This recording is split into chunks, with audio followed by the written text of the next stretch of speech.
Baba ki Jai. The seven realities: existence, love, sacrifice, renunciation, knowledge, control, and surrender. I give no importance to creed, dogma, caste, or the performance of religious ceremonies and rites, but to the understanding of the following. The only real existence is that of the one and only God, who is the self in every finite self. The only real love is the love for this infinity God, which arouses an intense longing to see, know, and become one with its truth, God. The only real sacrifice is that in which, in pursuance of this love, all things, body, mind, position, welfare, and even life itself are sacrificed. The only real renunciation is that which abandons, even in the midst of worldly duties, all selfish thoughts and desires. The only real knowledge is the knowledge that God is the inner dweller in good people and in so called bad, in saint and in so called sinner. This knowledge requires you to help all equally as circumstances demand, without expectation of reward, when compelled to take part in a dispute, to act without the slightest trace of enmity or hate, to try to make others happy with brotherly or sisterly feeling for each one, and to harm no one in thought, word, or deed, not even those who harm you. The only real control is the discipline of the senses to abstain from indulgence in low desires, which alone ensures absolute purity of character. The only real surrender is that in which poise is undisturbed by any adverse circumstance, and the individual, amidst every kind of hardship, is resigned with perfect calm to the will of God. Given by Meher Baba in 1952. Avatar Meher Baba. Meher Baba ki Jai. So, good morning to you and Jai Baba. We continue from where we left off last week, the week where we finished chapter 16, and we are continuing and going to chapter 17 now. So, um, yeah, you want to read for some time? Yeah, that's fine. I'll read. Good morning, Jai Baba. Jai Baba, Jai Baba. Gift of God, chapter 17. Whatever your apparent calamities and transient sufferings, they are but the outcome of my love for the ultimate good. Meher Baba.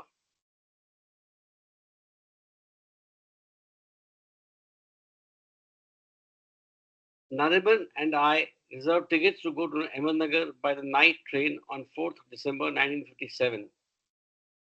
That afternoon, our driver took me in the car to do some last minute errands, all of them having to do with Baba's coming visit to Bombay. I was in the back seat with two photos of Baba in silver frames, and that I was taking to be polished, reading over my list of errands, when suddenly the car crashed into a pole, throwing me forward so that I hit my head against the front seat. The sound of breaking glass was so loud that I thought every window of the car must have shattered. Stunned and barely able to think straight, I sat quietly for a minute, taking Baba's name. With the impact of the crash, the two pictures, which were in a leather bag on the seat, had fallen to the floor, and the glass in the frame had broken into 100 pieces. I just want to comment that, you know, so devoted she was that she thought that probably what happened, and she started taking Baba's name. So taking Baba's name at the end, I mean, towards the last journey of your human life, it could be that, or maybe it was scare, but she had Baba's name on her Lips immediately. yes, immediately. Amazing. And other thing is that what is the significance of the photograph breaking? So if you have Baba in your heart, whether photograph, I mean, the frame is being destroyed, or I mean, it's you know vitiated. Is Baba says it's, yeah, I think it's the separation of duality and reality. Hmm. Could be that. This is just I'm asking. What do you think? I don't know. Let's read on and Yeah, see what she has to say about that yeah, incident. Yeah. it's too preemptive. Yeah. Okay. Yeah. Yeah. A crowd had gathered around the car. Someone helped me to get out and directed me to a shop nearby so I could call Nariman at his office to tell him what had happened. He came quickly with his brother Behram, who took me home. When I later inquired about the condition of the car, I was surprised to learn that not a single window had been broken. That seemed unbelievable, as the glass breaking in those two small frames could not possibly have made so much noise. It was as though Baba had directed the impact of the accident into those two picture frames. The accident took place at about 4 in the afternoon. When Nariman and I boarded the night train at 9, I was still very shaken. Although I had escaped with only a small bruise on my forehead, I found it very difficult to sleep on the train.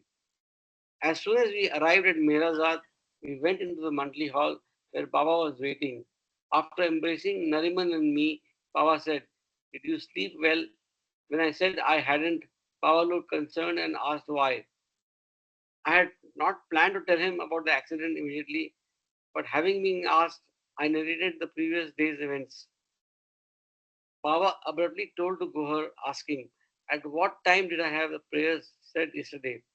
She replied that they had been said at 2 in the afternoon.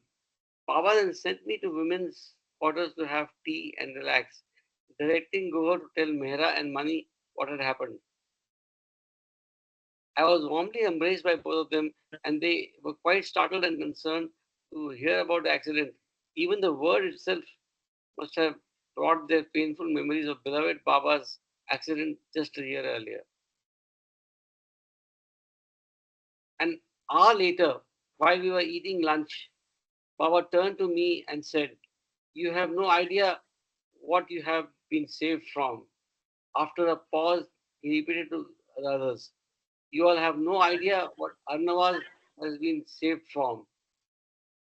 Then he told me, "I saved you once and I saved you a second time." After lunch, Baba instructed me to rest.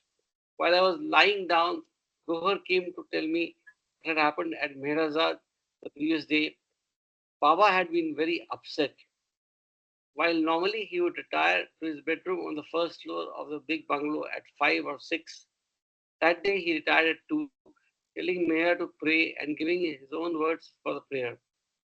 Everyone present could see that Baba was restless.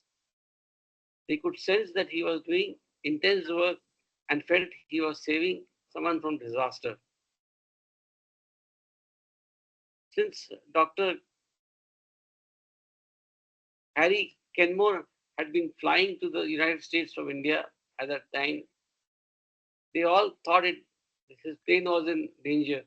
Gore said, "We didn't suspect it was you, Baba, was saving from a fatal accident." Karthik, can you go up and we'll highlight that saying? Because I think it's quite the beginning of the chapter. Yeah. It's This now one. relevant. Yeah. Yeah. I think if you I want, was. you Yeah. Yeah. Yeah.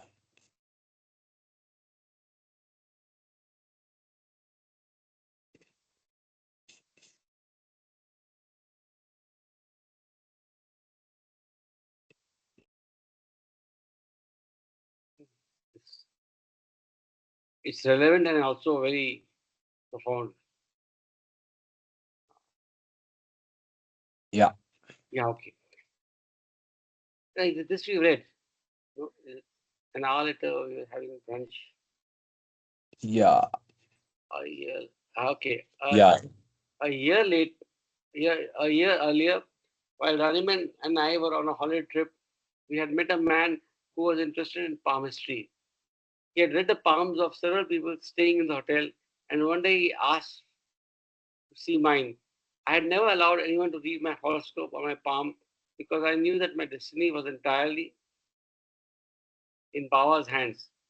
He could change it the way he liked and mold it the way he wanted.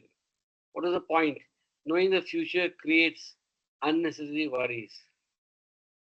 The man who wanted to read my palm assured me he would not tell me what he saw, but after looking at it, he gently asked, "Do you drive a machine?" I asked, "What machine?" Then he joked, "Airplane." I was very surprised and puzzled. He laughed and said, "What I mean is, do you drive a car?" I said, "No, I have learned driving."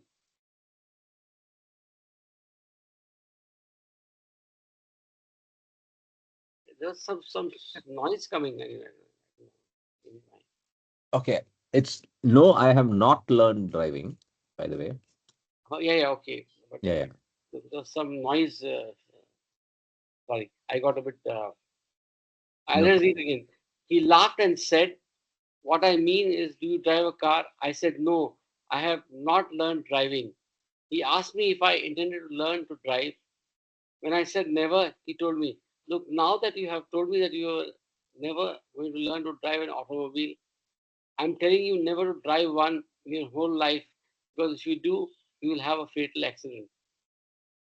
At one time, I started learning to drive, but immediately after Baba's accident in the United States, I stopped, feeling that the permission Baba had given me had clearly been extracted from him, and he did not wish me to drive a car. When I remembered this man's word, I understood how Baba's love and compassion had saved me, changing my destiny. After 10 quiet days in Mehrazad, Nariman and I returned to Bombay to prepare for Baba's coming. As scheduled, he and the men and women Mandali arrived at Ashiana for a 2 week stay. Baba had come to do must work, and we celebrated Mehra's birthday with a small, intimate party. Before returning to Mehrazad, Baba told us that he would come again in January, this time to see the Ten Commandments, a movie directed by Cecil B.D. Mille. Baba told me to purchase the tickets in advance. He wanted to see the movie with the men on one day and the women would go on another. He very strictly added that he wanted no one to see him during this visit. Baba and the others arrived the third week in January.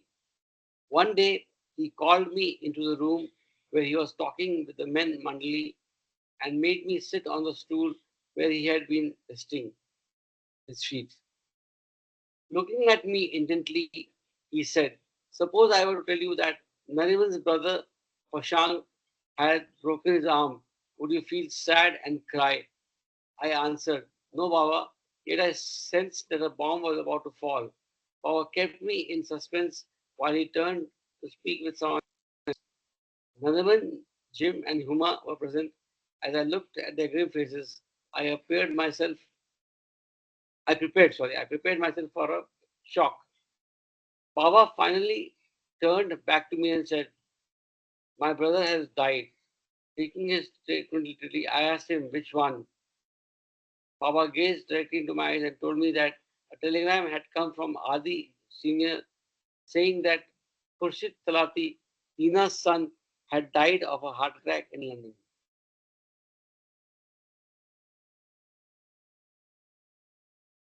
My heart stopped. Khurshid was like a brother to our family, and I knew this news would be a devastating blow to Dina, a widow for 20 years who was devoted to her only son. When Baba asked me what I thought should be done, I said, "Call Dina here to see you." Baba immediately reminded me, "Have you forgotten my order that no one should see me?" I was so numb, I had forgotten to remember it, and I immediately said, "I'm sorry, Baba, do as you wish." Baba then turned to Eraj and my brother Huma, telling them to go to Dina's, gently break the news of Khurshid's death, and then bring Dina and her two daughters to him. Huma was also in shock as he had returned from working 5 years of working in London, where he had seen Khurshid regularly, and he had no idea that his friend had a heart problem. Eric, Erich, and Huma did their best, but poor Dina was grief stricken. They brought her to Ashiana, and Baba lovingly comforted her, then gave her an order not to shed any tears. Khurshid's death was agony enough, but with this extreme order, Baba seemed to be pushing the limits of her endurance. After Dina and her daughters had been with Baba for about an hour, he sent them home. Under the circumstances, I did not want them to be alone, so I phoned Nargis, telling her to bring them to her house, where she, Rhoda, Dr. Alu, and Karan Masi were staying, cooking Baba's food. After Dina left, my heart was so heavy that I felt like crying.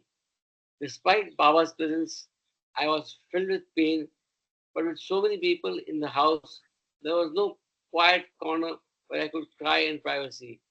Although I tried to control myself, my eyes were always wet, and whenever I did have a chance, the tears flowed.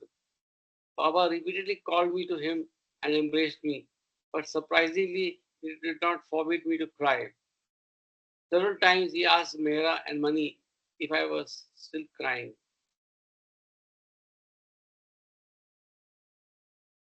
As soon as everyone had finished lunch, Baba told me to go rest for an hour and not to get up for anything.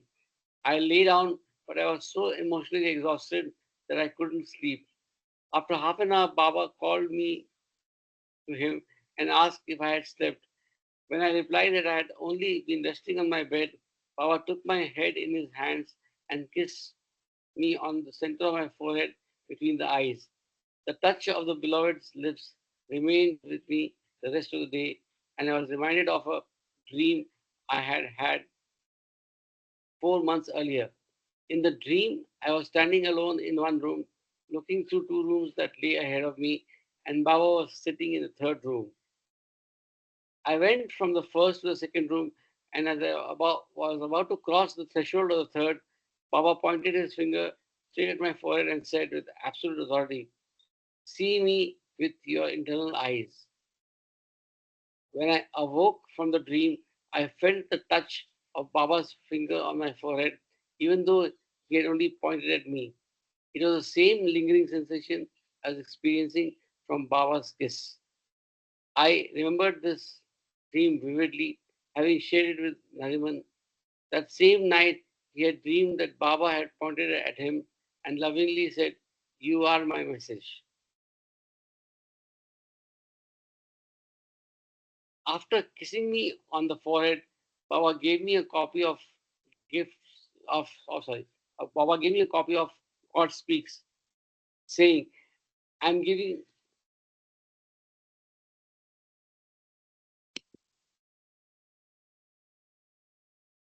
I'm giving you this God Speaks with my own hand. I held the book to my heart as if I were holding a baby.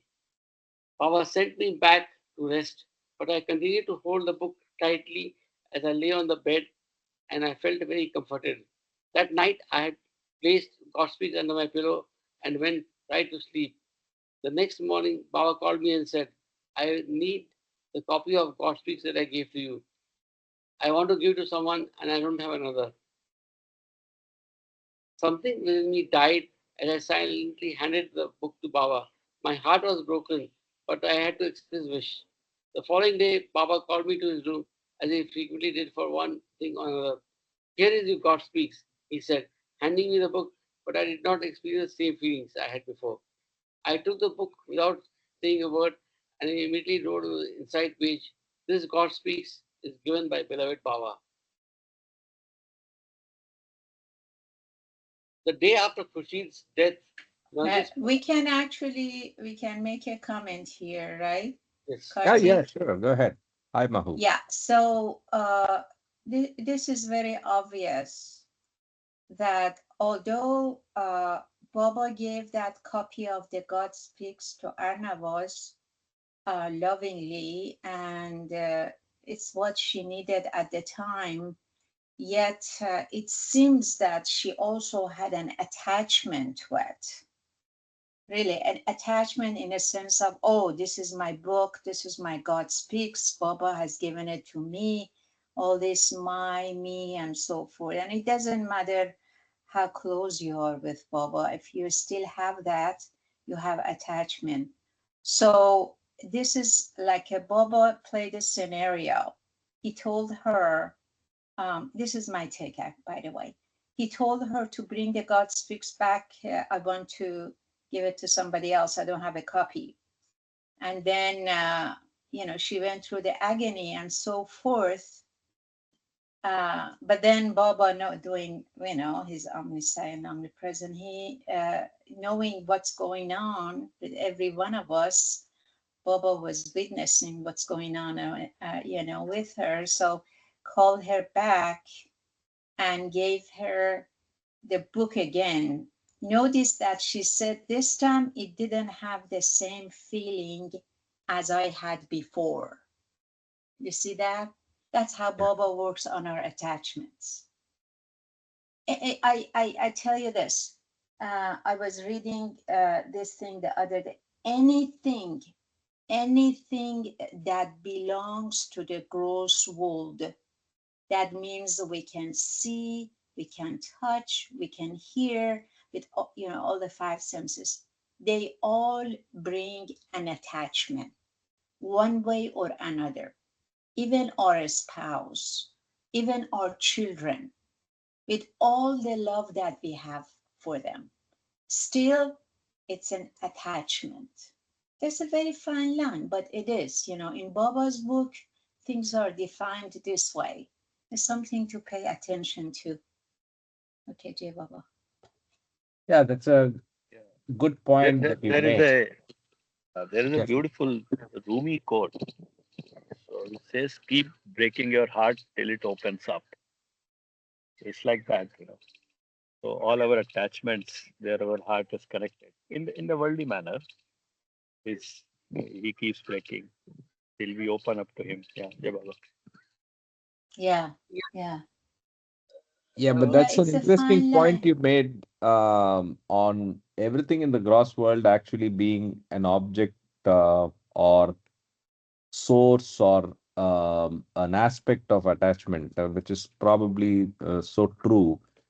But I think that's where, through intelligent action and through recognition of the true values, one slowly begins to move away from seeing that attachment and seeing with the gross eyes and seeing it in the way the world sees it, right? So, but it's yeah, detachment is the absence of that kind of a seeing, right? It's interesting. Even Baba's stuff, even like, there, each one of us have something that, Baba touched or Baba did, but that even those, believe it or not, even those and how precious that could be. Anyway, that goes on. But anyway, I created this nonprofit organization called Meher Awakening in 2016, and I built, infrastructure for it. We had meditation session, da.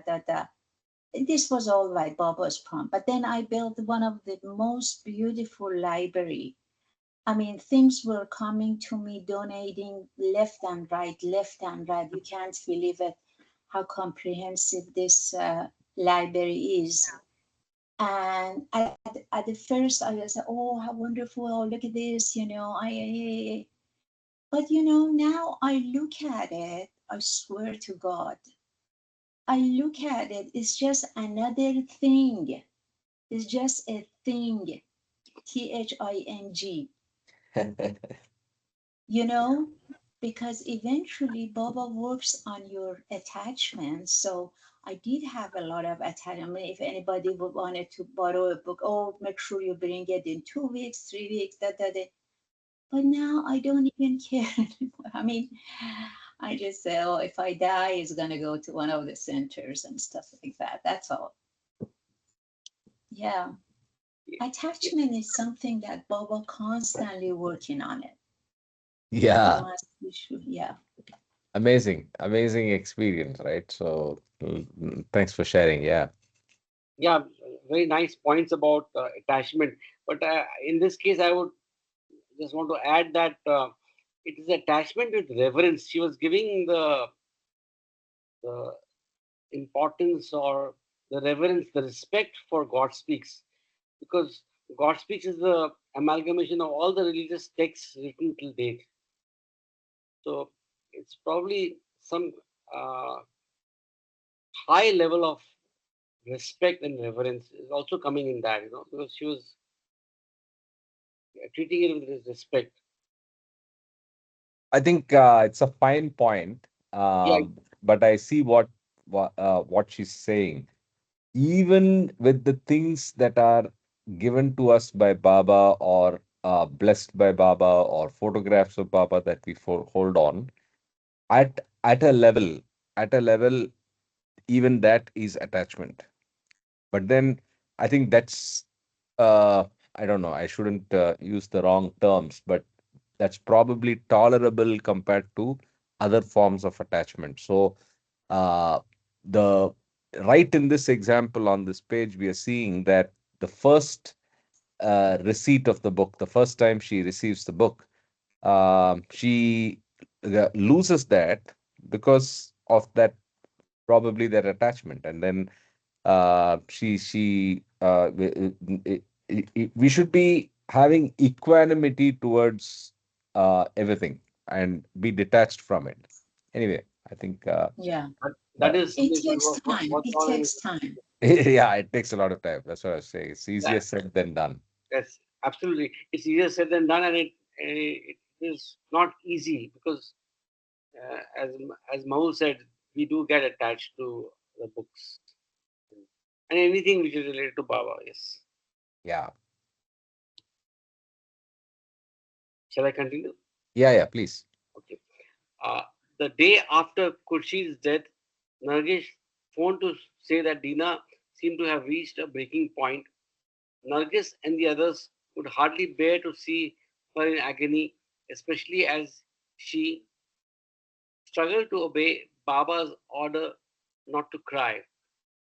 That evening, Baba called Dina to him, and before she arrived, he told Mehra, Mani, and me to help her cry. When Dina came, we took her to the bedroom and told her to let her tears fall, but she replied that she had Baba's order not to cry.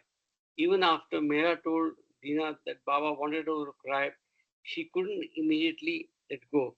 For once she did, the sounds were heartbreaking, and Baba, hearing her wailing, called her to him, tenderly holding her for quite some time and letting her cry her heart out. Tina, who had been unable to eat anything since hearing the news of her son's death, took the tea and biscuits Baba gave her. Then, just before she left, Baba asked if I had purchased tickets to see the Ten Commandments for her and her daughters. I had, as Baba always allowed my sisters and others to accompany us whenever I took the women to a movie. Baba turned to Dina and said, I want you to go to this movie. Dina said, Yes, Baba, I will go.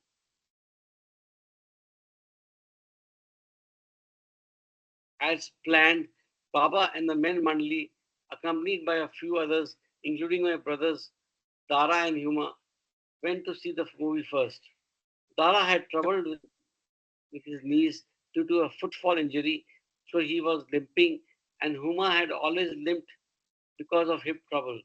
To enter the theater, one had to climb 6 or 7 steps.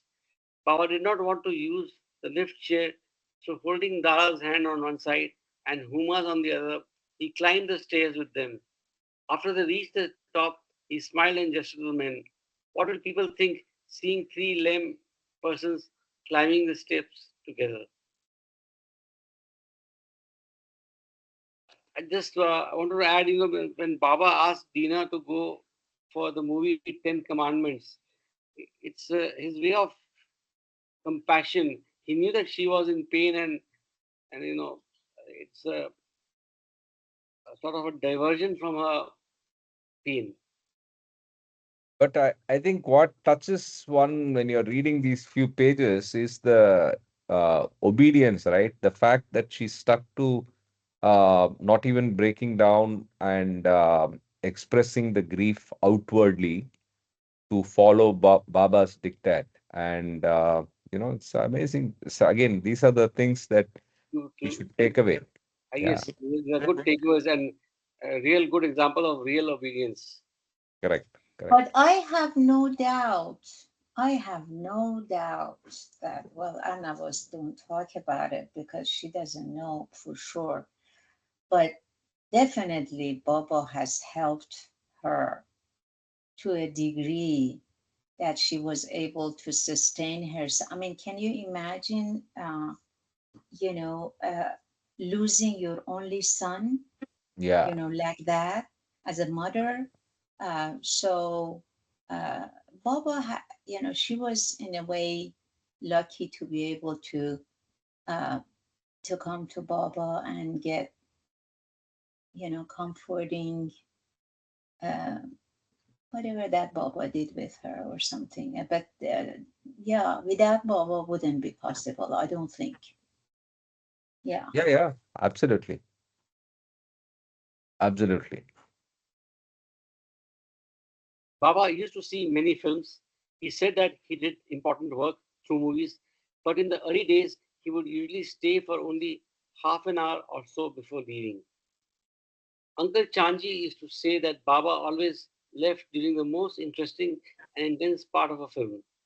The Manli Hall would naturally follow Baba out, but even as they left the cinema hall, their eyes would be fixed on the screen, trying to see as much of the movie as they could.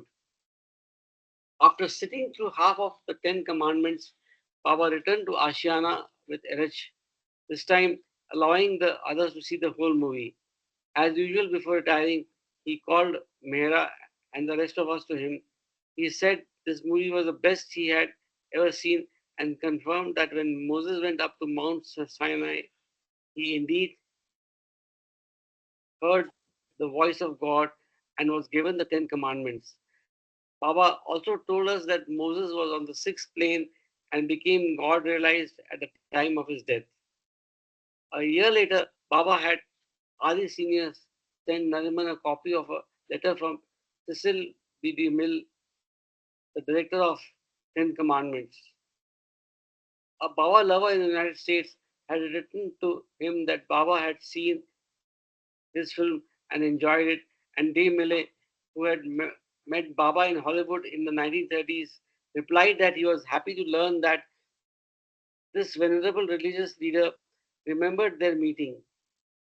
He also expressed his appreciation for Baba's silent, prayerful work and prophetic leadership. Notice that Baba didn't say Moses is one of the avatar. And I knew that already. Moses was on a sixth plane, and like, what it was said here, and when he died, he merged with God, but he didn't come as an avatar, unlike other religion. Okay, So I'm not that's something I'm to not so consider. aware of what is mentioned in Christianity and Islam about Moses. I think both of them refer to Moses as a prophet, or You can't tell this to Jewish people because they don't like it. And, it's okay. not our place to tell them anyway. But, Yes.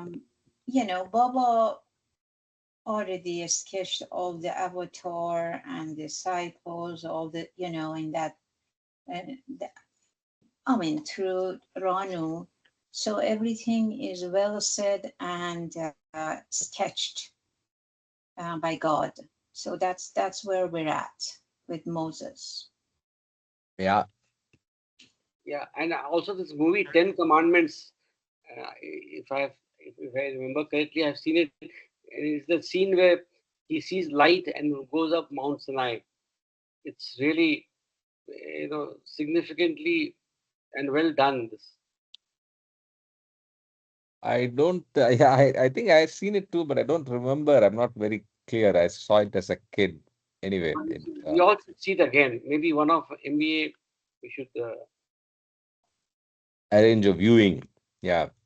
So on Yes. that note, Maybe also after. let's rotate reading. Hi Yes. Ravi, good to see you. Jai Baba. Jai Jay Baba. Jai Babu. Baba. I will read for some time and then we rotate again. Thank you so much, Ashok. If you're okay, we can rotate. Yeah. Absolutely, absolutely. And thank you for being involved in this. Thank you. Jai Baba, Jai Baba. So I'll continue from this point. 2 days after Baba and the men saw the Ten Commandments, Mehra and the rest of us women went to see it. Dina was in pitiful condition, and I seated her next to me so I could comfort her. During the scenes depicting Moses' mother in terrible agony over losing her son, Dina again cried and cried, her empathy with Moses' mother helping in her grief over the loss of Kushan. If she had been spotted by her neighbors or relatives, they would have been shocked by her presence in a theater 5 days after her son's death. But when we live in obedience to Baba, we have to cast aside many worldly concerns, even if that means being humiliated in front of those who do not understand. Again, Jai obedience. Baba. Jai Baba. Karthik. Yeah. I am at the Samadhi, so maybe I can show Oh, wow. for a Jai minute. Baba, Jai Baba, Jai Baba. Thank you so much. Okay. Jai Baba. Continue. Thank you. Thank you. Thank you so much for Samadhi Darshan. Jai Baba. It's wonderful. Jai Baba. Yeah.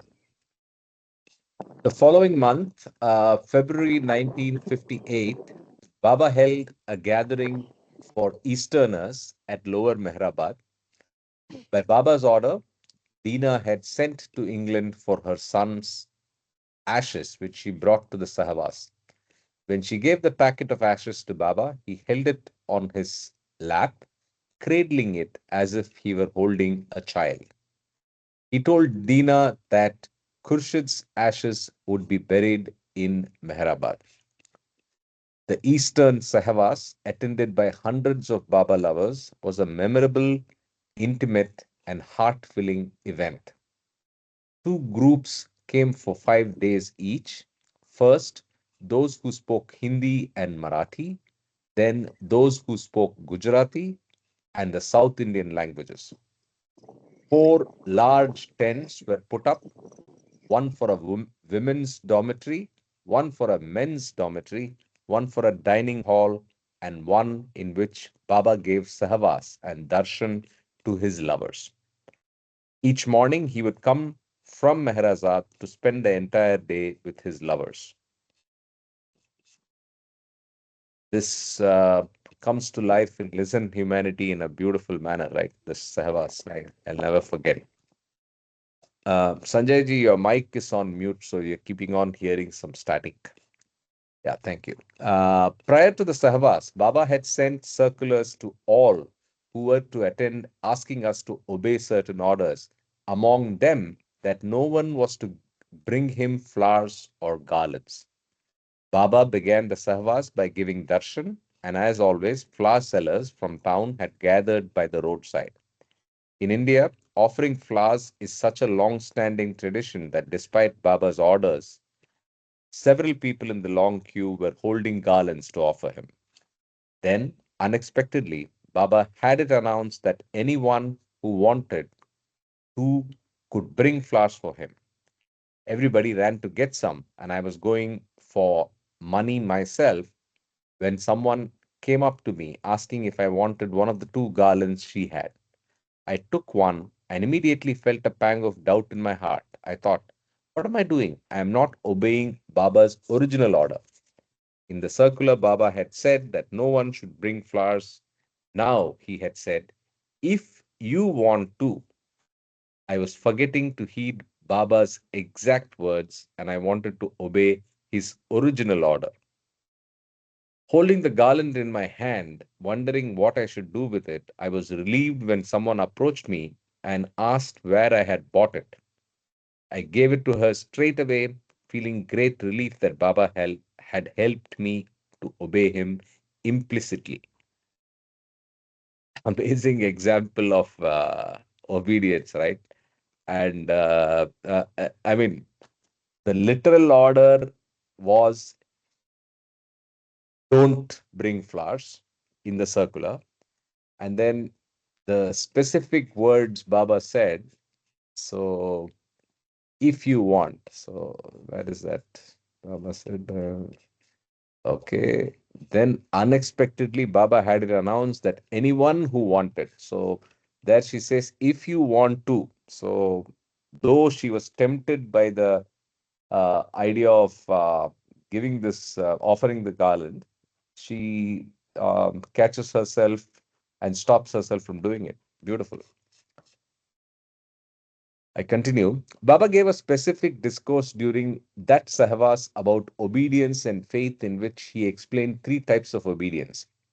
Using as an example a man named Gadekar who was seated in front of him, Baba said, you all have seen Gadekar sitting here.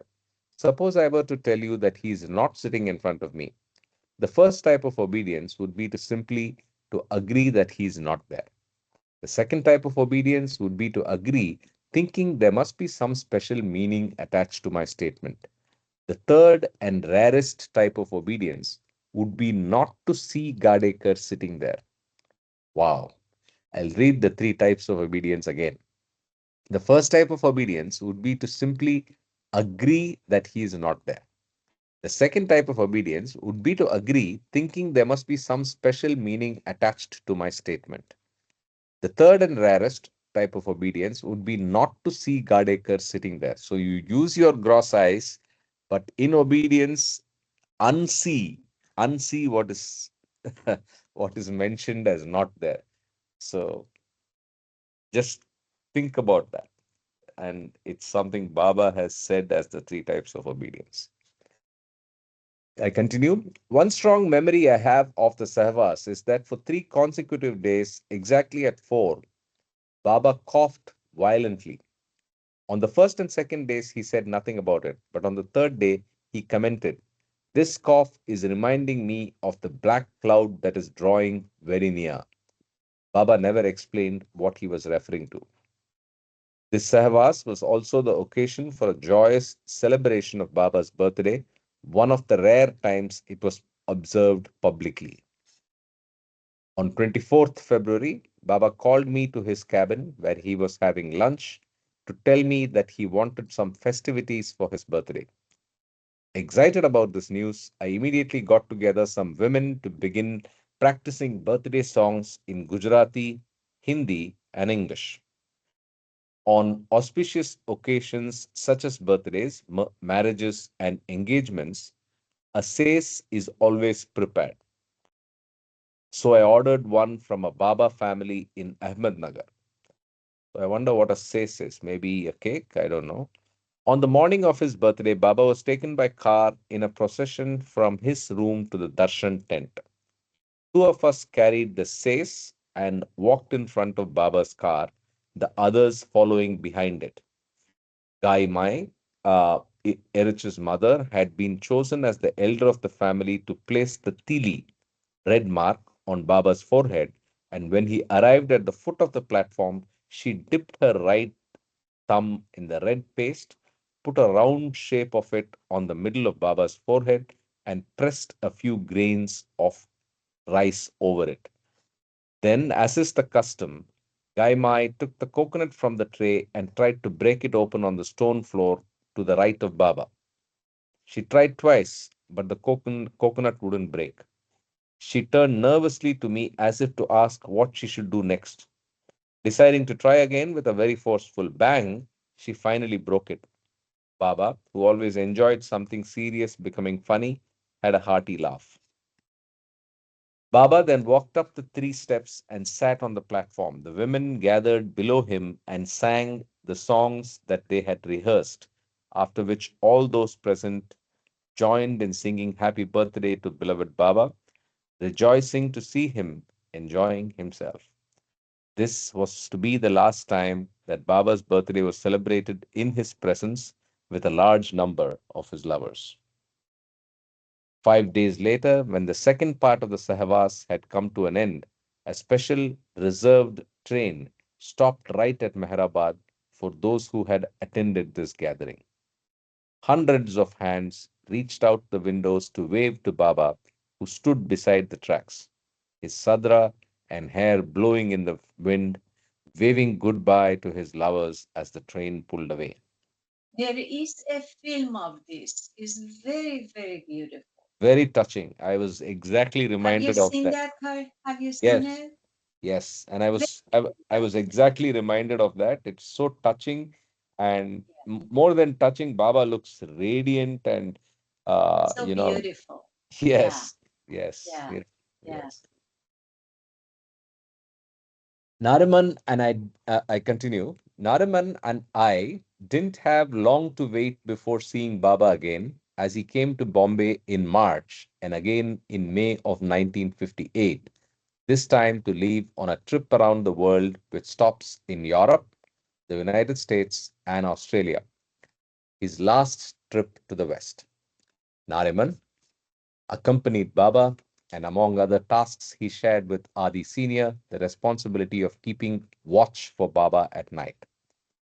Although I stayed by myself in Bombay, I was never lonely. Whenever Nariman was with Baba, I had the unique experience of feeling that I was in his company too. After this journey, Baba no longer traveled anywhere except for frequent visits to Pune or Bombay. He was at Ashiana several times between July and December of that year and celebrated Mehra's birthday there a second time in December. He told us he would come at the beginning of March. I decided to redecorate in the 2 months before his return, but as it happened, Baba called Nariman and me to Mehrazad at the end of December, and when we returned in January, I had only 6 weeks to finish everything. We had all the rooms painted and ordered new curtains and slip covers. We had been renting an air conditioner until that time, but we decided to buy one since Baba was coming to Bombay so often. By the time everything was ready, I was quite exhausted. The day of Baba's visit arrived, and I realized just as the car approached the house that I had forgotten to send for the particular brand of soda water Baba liked to drink. Quickly, I sent my brother Huma to buy a carton while Baba was brought up by the lift chair. Baba immediately noticed that everything was new. After embracing Nariman and me, he went from room to room, admiring the colors of the walls, the polished furniture, the curtains, and slipcovers. I had chosen very colorful fabrics as I knew Baba would like them. He noticed every little thing, including the new air conditioner. Sitting down at the dining table, he asked me, "How much did you spend on the house?" His question embarrassed me, but I had to tell him. I replied, "Baba, 7,000 rupees." And in those days, rupees 7,000 was a lot of money. The air conditioner had cost nearly half that amount. Baba said, "You spent 7,000 rupees just for me?" "Yes, Baba," I said. "You installed a new air conditioner just for me?" He seemed very pleased, but all the while there were butterflies in my stomach, and I was hoping that Huma would bring the soda before Baba asked for it.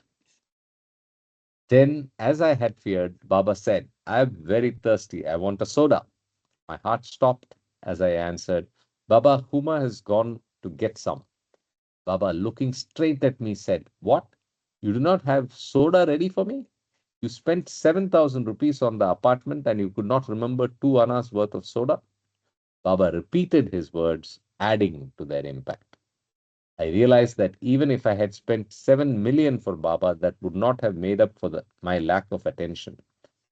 Although everything I had done was for Baba, I had overlooked a routine item which he expected me to provide. Even if we do 99%, Baba will show us the 1% we missed, thereby giving us the opportunity to try to please him more and more. Whatever we do for Baba, it can never be enough. When Huma returned after half an hour, I gave Baba the soda, but his words remained with me, chipping away at my ego. I had taken pleasure in redecorating the apartment for Baba. It It was a labor of love, but any pride that might have been growing inside of me needed to be broken. Whether or not we are conscious of pride, Baba will root it out of us. So to go back Yeah, to the just God pause a Speaks little book, bit. Yeah, yeah, just pause. This is very, very important. You know, it's like you're standing before God. It's almost like you're there naked. He can see everything. He can see into everything. And although she went through all this, and she did say that by the time the day came, Papa had to arrive, she was quite exhausted. Um, but the fact that, see, this happened to us too. When we work for Papa, we're serving or providing service or whatnot. Oh, I'm pretty sure Baba likes this. I'm pretty sure Baba likes this. Let me do this color for Baba. Let me do that. You know, there is a still a real sense of Hey, pride. Mahfuz, Like, there's something wrong with your audio. Is it just me or others also Yeah, are not I clear? fixed it. that's right, No, I Karthik. fixed I it. could barely I hear what. fixed it. Yeah, you have to repeat what you It's said better. from the beginning. Is it better? Okay. Yeah, No, better now. Yeah. I'm saying, see, these people already lived their life with Baba. They already were trained with Baba. They got, scolded and they got admired and they, all that Baba used for the growth of their consciousness. But if Arnawaz decides to write this book, it's for us.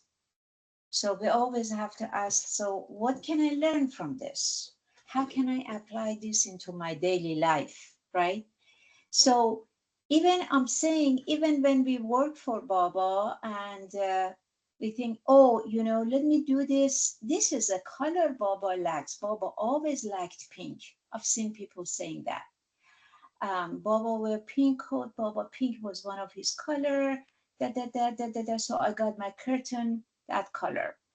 And, you know, there's still that little sense of pride is with it. We are assuming that this thing that we do, Baba likes it, but it Yeah. may not be so. So it's our imagination, right? And here it is, Anna was being so close to Baba, and Baba is working with her just like that. It's so amazing. Yeah. Yeah. Karthik, Jay Baba, I just wanted to add that probably Baba is sending a message of minimalism. I mean, of course, Arnavaz did all that refurbishing and getting a new AC, but one is about minimalism, and other is to about attention to detail and following whatever he had said. So I think she did everything, but she somehow forgot that soda. So I mean, it's basically we have to, whatever we do, we have to be very very attentive to the detail. The God is in the details. What comes out for me. Yeah, I think Baba's entire life was one of minimalism. But let's not forget that in the sense of detachment and equanimity to whatever life serves us, Baba has seen it all. I mean, he has from a preference standpoint, he used to be at peace and at pleasure in the most barest of circumstances, which are probably even inconvenient for many. We know about the new life, the must hunting phase, all his travels, and so on. But he never. Also, there have been examples where a lot of his lovers have been in the best of positions, material comforts, and he did not stop them explicitly. So, again, the lesson I take away is Baba knows what each one of us is supposed to get in this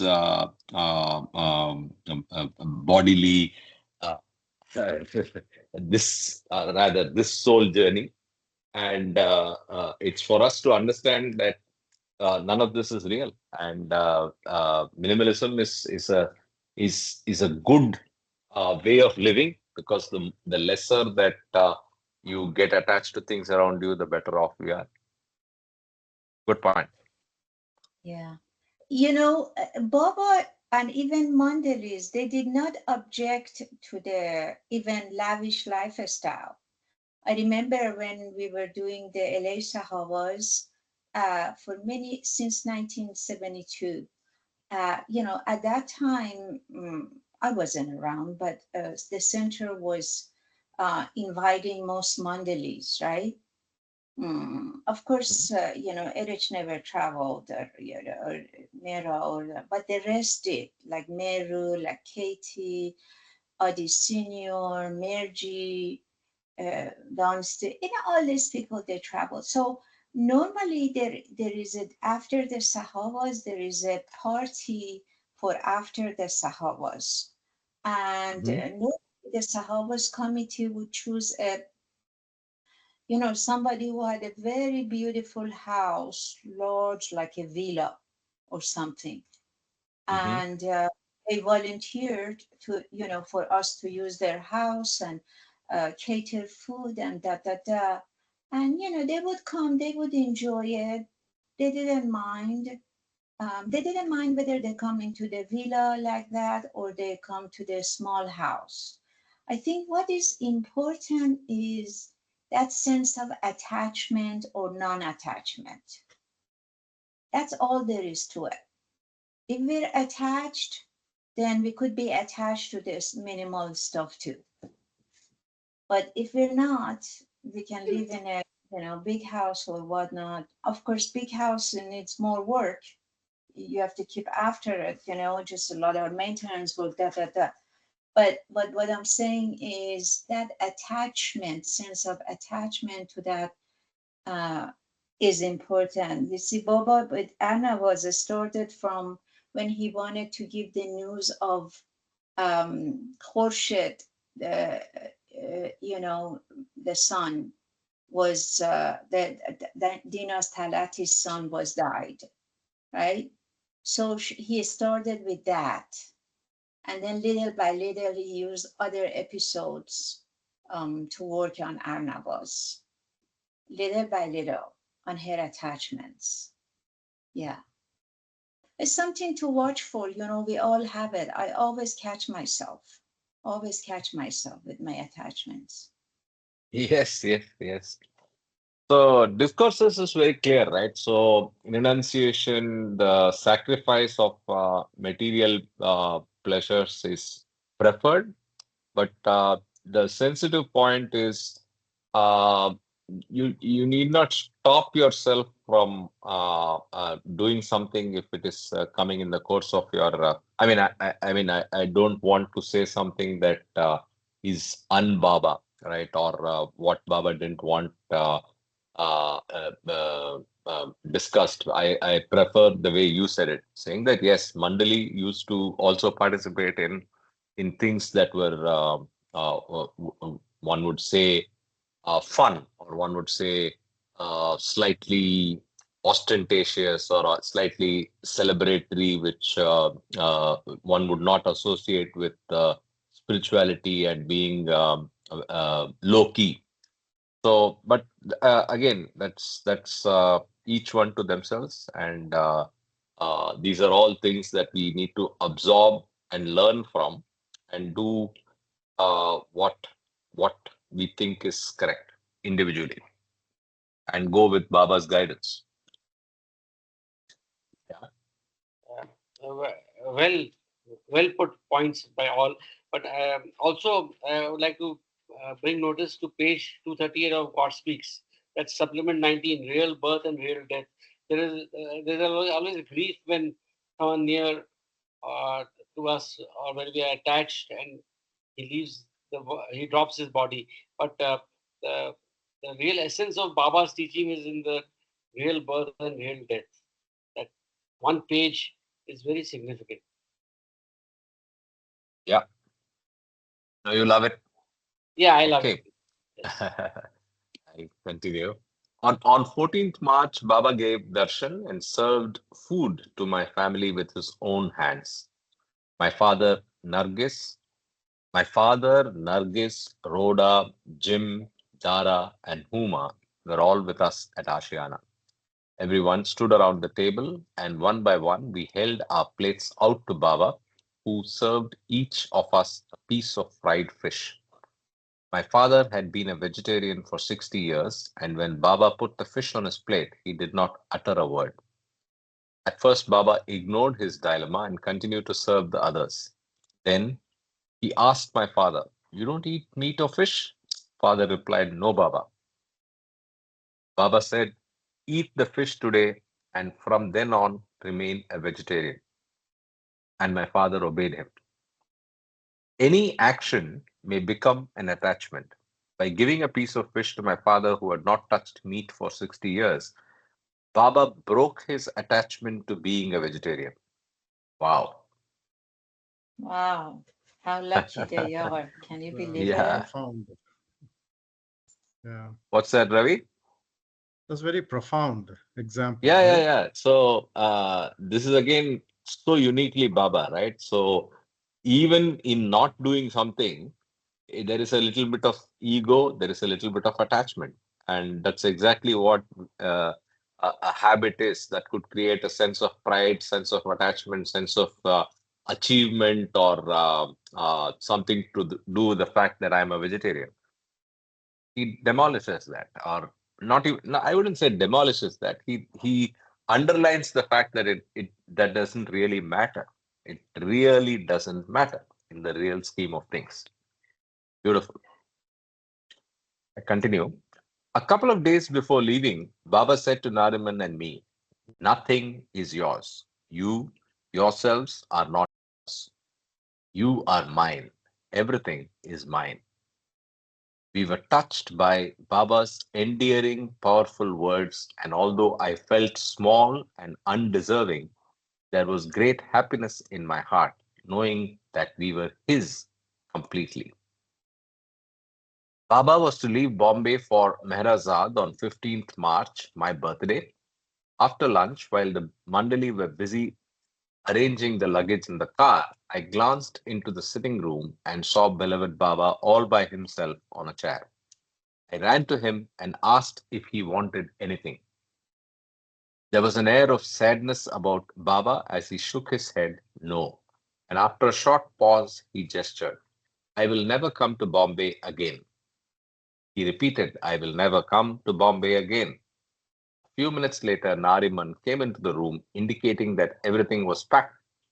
Baba got up and embraced Nariman very lovingly. Nariman said, "Baba, come back soon." He didn't know what Baba had told me only moments before. I could see Baba's face from where I was standing. He looked at me as if he was saying, "Remember, I said that I was never coming back." But to Nariman, he did not say yes or no. He took a step forward, then took a step backward, then nodded to Nariman as if to say yes. Smiling happily, beloved Baba left Ashiana and Bombay for the last time. When I remember Baba at Ashiana, one moment stands out among all the others, and I think he must have wanted me to have a glimpse of his divinity that would remain etched in my heart and mind forever. Very early one morning, he was alone in the open doorway of the back veranda. As I passed on my way from the sitting room, I saw beloved Baba's form illuminated from behind by the rays of the rising sun. I was transfixed by the glorious sight of his beauty as the light radiated from his body and sparkled through his flowing hair. That's chapter 17, and we go on to chapter 18. How about rotating reading? Anybody else is in a position to read? Ravi or Mahu? Okay, I Yeah, can I can read. read. No, but Okay, later so both of we can do. no, no, Yeah, okay. So maybe Ravi, you can start and then we'll do 10 minutes each. Yeah, go ahead. Dar Meher Baba Ki Jai. Chapter 18. Obedience is the surrenderance of love to love, in which the wish of the beloved becomes the happiness of the lover. Wow. Wow, just read it Surrenderance again, of please. love to love. All the three aspects love, obedience, surrender, everything combined. Obedience is the surrenderance of love to capital love, in which the wish of the beloved becomes the happiness of the lover. Beautiful. Amazing. Beautiful. Yeah. Nariman and I decided we would give beloved Baba a car for his birthday in 1960. My brother Huma found a dark blue 1956 DeSoto in excellent condition with only one previous owner, and he thought it was the ideal car for Baba. So we bought the DeSoto and had Huma drive it to Mehrajad on Baba's birthday. On the way, he stopped and bought flowers to decorate the car, then drove it right to the front of the bungalow at Mehrajad. Mehra brought Baba from the dining table to the porch, pretending she wanted to show him something else. When he saw the car, Baba was delighted. Nariman had also written a poem for Baba, which he sent along with the car. Two tiny creatures have gathered courage to offer to the Lord of this universe, our beloved Baba, on this day of days, his birthday, this insignificant gift, and pray he, in his infinite mercy and grace, accepts it. It being understood that the one who steers it and the water that propels it be borne by us till breath do us part. Beautiful poetry, right? Yeah. Although Baba was no longer traveling as extensively as he once had, he used the car until 1968 to go to and from Pune, where he had begun spending every summer, April through June. Shanta Devi, the Maharani of Baroda, had given Baba the use of Guru Prasad, her summer palace, where he gave darshan to large and small groups until he began periodically going into seclusion in 1967. Baba gave Nariman a standing order to be at Guru Prasad every weekend, so he would arrive in Pune on Friday evening and leave on Monday morning. But Baba also asked him to spend 1 3 week period there each summer, whenever he was able to leave his work. Although Baba had no regular schedule for me, I spent most of each summer in Pune with short intervals in Bombay. Most of Baba's public activity during the last 10 years of his life was centered around Guru Prasad. From 1960 to 65, people from Bombay would actually go to stay in Pune during the summer just to be there in case Baba called them. As his lovers were no longer allowed to see him uninvited. In November of 1962, Baba called together a large group of Easterners and Westerners to a sahwas that later became to be known as the East-West Gathering. People arrived from all over the world to attend, and on 31st October, one day before the program was to start, Baba gave darshan to the Western women, many of whom had not seen him for years. Since it was Nariman's birthday, Baba also invited me to attend. The following day, we all gathered under a pandal, a large awning that had been built to shade us from the sun. Within 15 minutes of the program starting, however, it rained so heavily for half an hour that few people escaped getting wet, and most sat through the darshan soaked to the skin. Baba was usually concerned about the people getting wet and was always cautioned them about catching chills. But aside from the fact that he had the women mandali take all the Western women inside and give them dry clothes, Baba continued with the darshan as if nothing were happening. We looked pretty bedraggled as the colors from the badges we had been given to wear ran all over our clothing. But none of us caught colds. We stayed healthy and happy.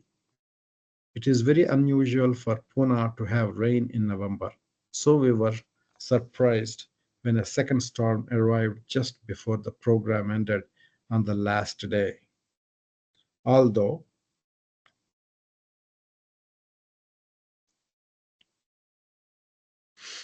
Baba gave discourses to the Westerners in the morning, the East West gathering was otherwise a continuous darshan. I have many sweet. 1 second, I just wanted to dwell on this Guru Prasad photograph. Baba is posing just outside the, I think, what is the main entrance of Guru Prasad. Okay. Yeah. I have many can- sweet, happy memories of being with Baba at Guru Prasad. But because we were there during the hot summer months, we looked forward to cool sharbat drinks, which Baba put me in charge of making whenever I was there. Every afternoon at 2 o'clock, he would call me to Mandali Hall and say, Sharbat Master, prepare Sharbat and let everyone feel cool. One day, Baba was sitting with a small group, periodically tossing candies to one another of his lovers from a jar of sweets on his lap. As he played with the empty jar, opening and closing the lid, Baba said, to open the lid is in your hands. To fill the jar is in my hands. Another time, a big group of lovers was sitting around Baba and he was giving rose petals to the few who were immediately in front of him. One Baba lover was seated all the way in the back, wishing with all her heart that she was in the front receiving a rose petal from Baba. Suddenly, she felt something drop into her lap, and to her delight, she found that Baba had tossed her a whole rose. Wow. On many occasions, we observed a child's spontaneous recognition of Baba's divinity. Once at Guru Prasad, a woman with a year-old baby was seated a few feet in front of Baba. As the child began to crawl out of his mother's lap towards Baba, she reached out and pulled him back. Baba stopped the mother with a gesture of his hands, allowing the child to crawl towards his feet. Twice the child put his head down at Baba's feet and sat up. Then he put his tiny hands on Baba's sadra and holding tightly to the sadra, pulled himself up, bowing his head down on Baba's knees, straightening up, then bowing down again. Once more he put his head down on Baba's feet. Then he crawled back to his mother and sat on her lap. Baba sat very still as the child made contact with him. Everyone in the room was silent, every eye on Baba and the baby. Sometimes Baba surprised us by saying something unimaginable. One day, he was sitting with a group around him when a black ant crawled onto his hand and then onto his sleeve of his white sadra. Everyone sitting nearby noticed the ant, and Yirich got up to flick it off, but Baba stopped him. Pausing, he gestured. The ant will take human birth. For me, this was a time of seeing Baba as creator, the one holding infinite power, not just to alter the length of a single human life, but to allow an ant to bypass millions of life forms and be born as a human. I was stunned.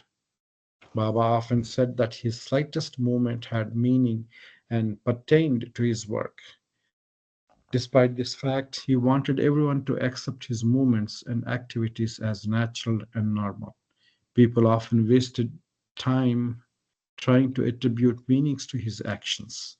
Once, when Baba was walking up and down the front veranda of Guru Prasad, he smiled at us, saying, I'm only digesting my food, although some people must be thinking that I'm doing my work. Baba wanted our concentration to be on him. He did not want us to analyze or try to understand his work. He just wanted us to be wholeheartedly with him. Still, there were times when he could not help but see Baba's hands in the events that were taking place around us. Baba usually spent April, May, and June at Guru Prasad, but the summer of 1964 he stayed into July, our monsoon season, and he called Nariman at that time. I accompanied Nariman to Pune, as Naza was there to have their tonsil removed. During the day, I stayed with Naza at the hospital and at night slept at Gulmai's house. On 8th July, Guy Mai. huh? Guy Guy Mai's Mai's house. house. Sorry, Guy yeah, Mai's yeah. house. Yeah. Guy Mai's house. Guy Mai is Irich's mother, right? Yeah. Yeah. On 8th July, we brought Naja home from the hospital, even though the doctor wanted her to stay for a short time longer, as he had to observe silence on 10th July as per Baba's order. On the same day, we brought Naja to Gaimais. Baba had gone with the Mandali to Bun Garden. It had been raining heavily, and just after Baba and the others reached Guru Prasad, a dam on the outskirts of Pune burst. Human beings and animals were swept away in the raging water, and the city area became inaccessible from other parts of Pune. The water came tight right up to the level of the bridge where Baba had been standing just a short time earlier. Because of the danger that another part of the dam might burst, putting all of Pune, including Guru Prasad, underwent, everyone was extremely tense. Kaimai, fearing their ground floor apartment would be flooded, started moving things up to the first story. Later, we learned that the hospital where Naja had been staying was affected, with water raising 12 feet up to the level of her room. We were sure that Baba had remained in Pune past his usual time in order to save the city where he was born from further disaster. More and more during this period, Baba was sending Mehra and the woman out into the public. Every year during their stay at Guru Prasad, whenever I was there, Baba would ask me to take them to see good films. One movie, The Wrong Man, starring Henry Fonda, was based on the true story of a deeply religious man who was still living at the time. Because he resembled a man who had committed a theft, he was wrongly accused of the crime, and the evidence against him was so strong that even his wife began to doubt his innocence. Before he was convinced, the man visited his mother, looking up at a Convicted. picture of, huh? Convicted. Before he was convicted, the man. No, before he was convicted, the man visited his mother. Looking up at a picture of Jesus on the wall, he asked her if he should pray for help. His mother told him to pray for strength. After he was judged guilty and put in jail, his distraught wife was committed to a mental institution. Later, later the police officer who had done the investigation saw two other officers bringing in a man identical in appearance to the man who was in jail. The officer questioned the man being arrested and determined but the wrong man had been convinced. When the innocent man was released from prison, he went to the mental institution to get his wife, but she was not yet well enough to go home. We later read in the magazine that she eventually regained her balance and was released from the hospital. When we returned from the movie, Mehra and Mani told Baba the entire story. After they finished, he said, because the man suffered so much through no fault of his own, many of his future lives have been cut off. And because you have told this story to me, several more of his lifetimes have been cut off. Wow. Very, You what is the name of the movie yet again? Wrong man. Wrong man, I think. The And wrong was man. Niche. artist. It's down there. Yeah. Go below. Go down. Next page. Yeah. Yeah, The wrong The man. wrong man. Henry Fonda. Henry Mhm. Fonda. Starring Henry Fonda. Okay. Jai Baba, so there is benevolence even in suffering is what comes out from that. Yeah. Hmm. So just curious, I probably nitpicking. So the movie, I think, is based on a real life character, I think, and that's the character Baba is trying to say is being blessed with many lives being cut off. Mhm. Right? Must be. Yeah. Does he say that the life of Henry Fonda will be? Oh, Henry Fonda actually played that role, Yeah, but that's it. he was not the actual man. Oh He yeah, was a no. It figure. is. Yeah, it's there. Was based on the true story of a Yeah. deeply religious man. Yeah, right there. Yeah. Yeah, I think So it is that's My Alfred bad. Indian man. Hitchcock's story actually. Looks Oh like wow. because I was actually thinking. I was I actually just thinking of saw that. Yeah. as soon as I opened the YouTube, the Alfred Hitchcock was talking actually. It is available on YouTube, so you can see that. Oh, lovely. That's good. Mehra and the rest of us also thoroughly enjoyed The Absent-Minded Professor, starring Fred McMurray. Mehra told Baba that he should see this hilarious movie, so he did. Baba said he enjoyed it so much he ached from laughing so hard. That was the last movie he saw, as the next year he went into strict seclusion. During April, May, and June of 1967, Baba asked me daily if any good movies were listed in the paper, and he often sent the women and men monthly to films on different days. Yeah, I Finally, have seen The Absent-Minded Professor. yeah, Okay. Yeah, back then, we used to borrow video, from video store long ago in 90s, early 90s. So we heard Blockbuster. that Baba liked it. Have you seen it? No, I I think I have haven't, but I've seen. heard of the movie. Yeah, I've heard of the movie. Yeah. He It's forgets very everything. funny. It's very, I funny vaguely in a remember. sense of how science can make people so forgetful. I think that's why Baba liked it. Hmm. However, Mehra said, please, Baba, we are tired of seeing movies. And after that, he quit sending them. Some of my other memories of Guru Prasad involve more personal experiences with Baba. Even after all my years with him, and despite the fact that Nariman called worry interest paid on trouble before it falls due, I still worry. Baba once sternly said, why are you worrying? You must not worry. Forget all. I have kept you with Mehra and me, and in that you are very fortunate. Years later, Baba again asked, why are you worrying about others? Even if everyone were to die, what is that to you?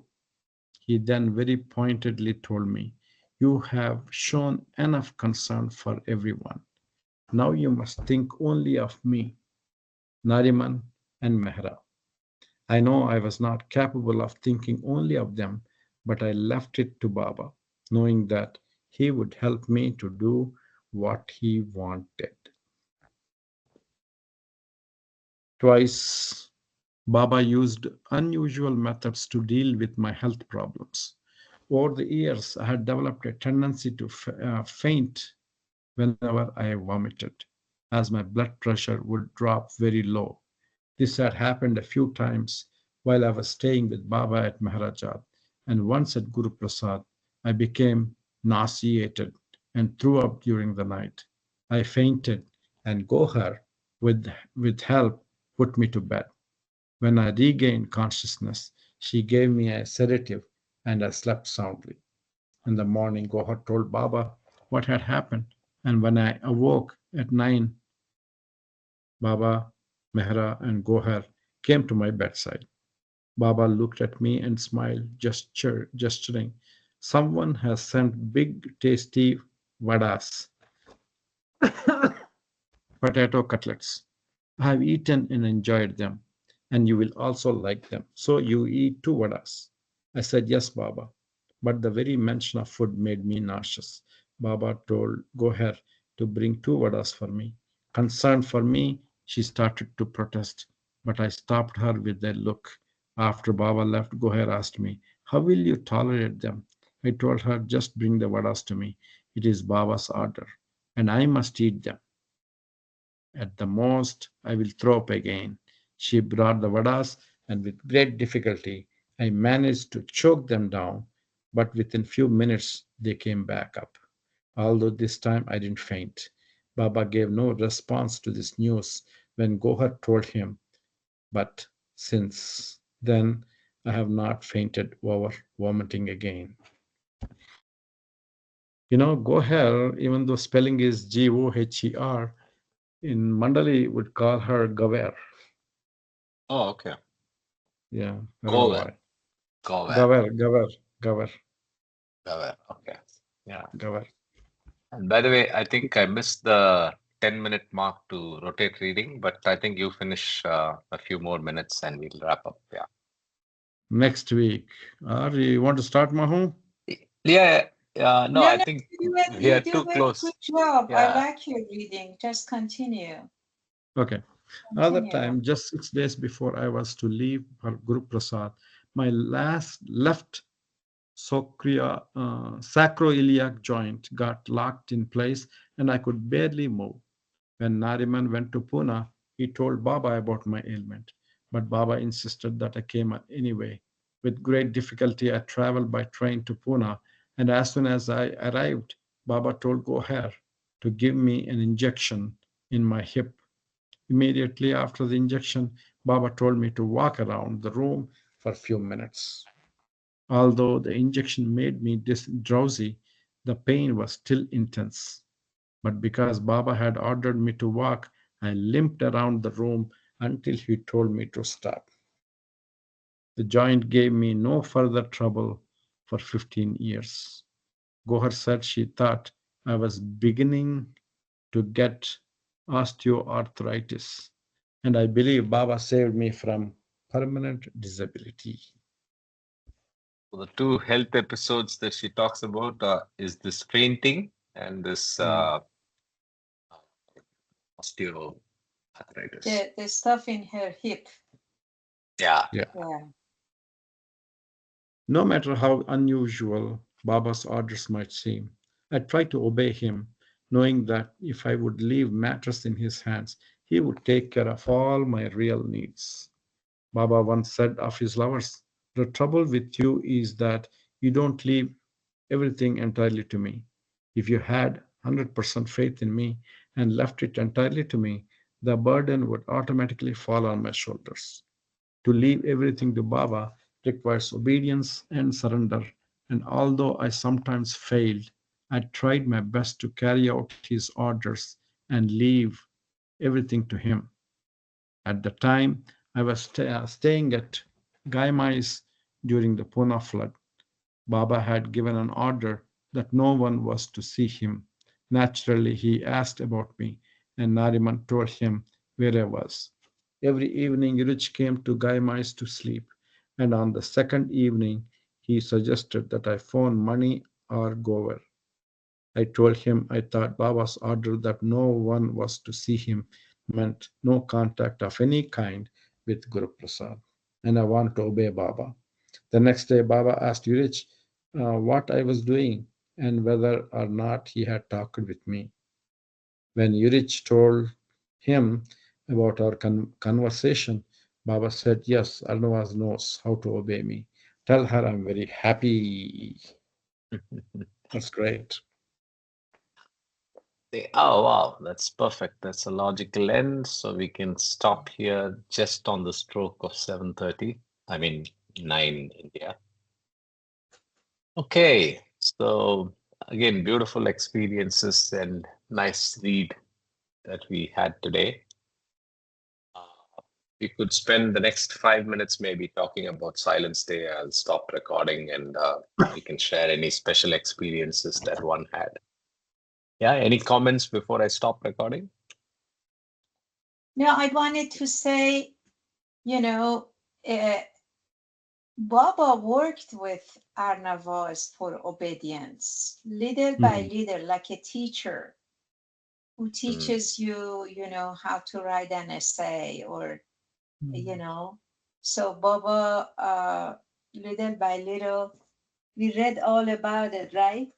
Toward the Yep. end, she would just anticipate that, well, this is it. I'm not going to break the order and stay with it. And then Baba knew about this already. Yeah, it's very nice. Yeah, but all credit to her on how well she took the cues, how well she did literal obedience and obviously surrender. So it's all a great lesson for us. Yeah. Because the Okay. level of love,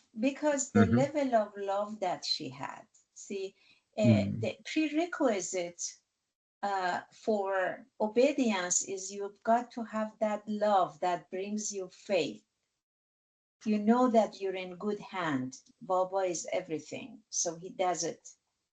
And then you obey, like that. You need to have that level of love that she had. Yep. Agreed. Ashok, you wanted to say something? Yeah. Talking about Silence Day just reminded me that once I was there and they used to play some movies on 9th or was it on 10th. They play some movies. So these movies which we have, got in this book, The Gift of God, it really, I think it'll be a good idea to watch these movies, maybe collectively or individually. But I mean, I'm somehow moved that Baba used this medium of movies for his spiritual, teaching and for spiritual awareness. So I think it's a very good suggestion that it's come from this book. And if you can put the name of the movies, that'd be great. I'm just thinking to make a list also. Yeah, it's a good idea. We saw 2 movies referred to in this, 3. Absent-Minded Professor, The Wrong Man, and then 10 Commandments. Yeah. So we could very well make a list. Mahu, if you can tell about the absent-minded professor which you have seen, any other points which comes out and related to the book, related to the Baba's way of.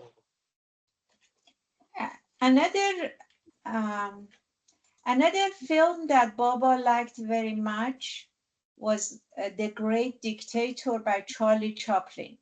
That's another movie that Baba heavily liked. So that added to the list. Wow. Yeah, I think it came in one of the readings. Yes. Yeah. Okay. So if there's nothing else, I'll stop recording.